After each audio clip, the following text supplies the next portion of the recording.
Dédé àsìkò yìí gbogbo ibi tí ẹ ti ń gbọ́ mi lé lóko tàbí lẹ́yìn òde, ẹ jẹ́ kí a gbàdúrà. Bàbá ayérayé, aṣeyín lọ́ba, a dúpẹ́ lọ́wọ́ yín fún àánú ńláńlá tí a rí gbà ó láti rí ọjọ́ ẹtì èyí tí ó jẹ́ ọjọ́ tí ó gbẹ̀yìn nínú oṣù karùn-ún. Ògo ni fún orúkọ mímọ́ yín o, nítorí tí a rí ọjọ́ tí ó gbẹ̀yìn nínú oṣù oore ọ̀fẹ́. Ìyìn àti ọlá ni fún orúkọ mímọ́ yín, Ọlọ́run wa, ẹ ṣeun o fún àánú ńláńlá tí kò ṣeé fowó rà àti oore ọ̀fẹ́ tí kò wọ́pọ̀. Ọlọ́run ẹ ṣé o. Ọ̀rọ̀ náà tí a ó gbọ́ lè ní kó ṣe ayé àti ọkàn wa ní rere, kó má ṣe lòdì sí wa ní ọjọ́ ìdájọ́, nítorí tí a gbàdúrà ní orúkọ Jésù Kristi Olúwa wa. Àmín àmín ní orúkọ Jésù.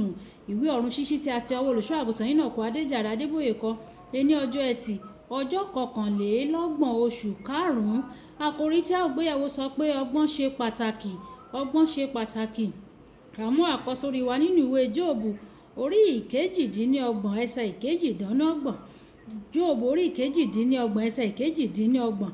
Àti fún ènìyàn ni ó wí pé kíyèsí ẹ̀rù Olúwa, èyí ni ọgbọ́n, àti láti jáde kúrò nínú ìwà búburú, èyí ni òye.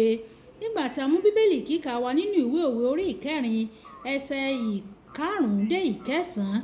Ìwé òwe orí ìkẹrin ẹsẹ̀ ìkarùn-ún dé ìkẹsàn-án.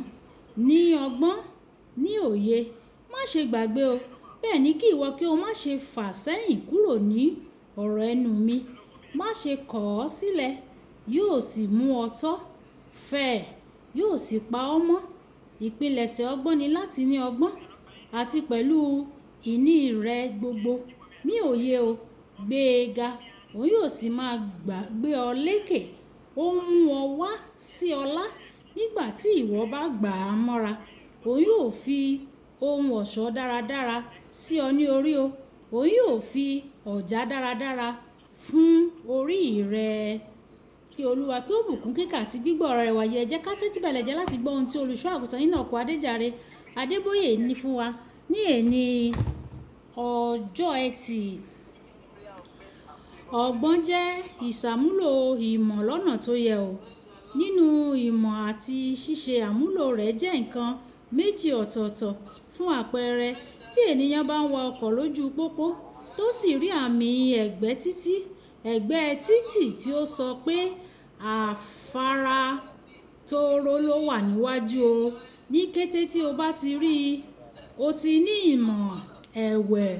Ohun tí ẹni náà bá pinnu láti ṣe pẹ̀lú ìmọ̀ yẹn ló máa sọ bóyá ó gbọ́n tàbí ó gọ̀. Tí ẹni náà bá gbọ́n, yóò dín eré sísá rẹ̀ kù nítorí afárá tóóró tó wà ní iwájú rẹ̀. Ọkọ̀ mìíràn lè máa bọ̀ ní ìdàkejì.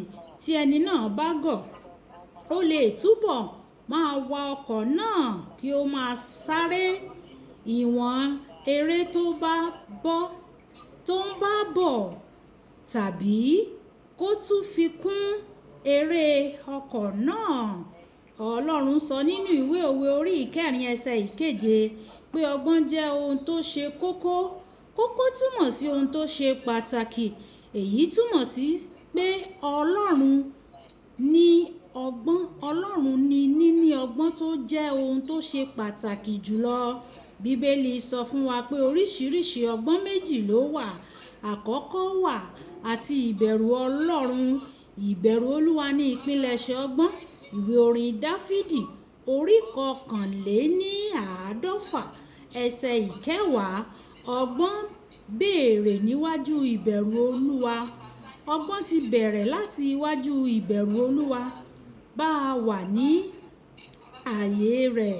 Nígbà tí o bá bẹ̀rù Ọlọ́run, o kò ní ṣe ohunkóhun láti mú un bínú, nítorí o mọ̀ pé ó mọ ìbẹ̀rẹ̀ rẹ àti òpin rẹ.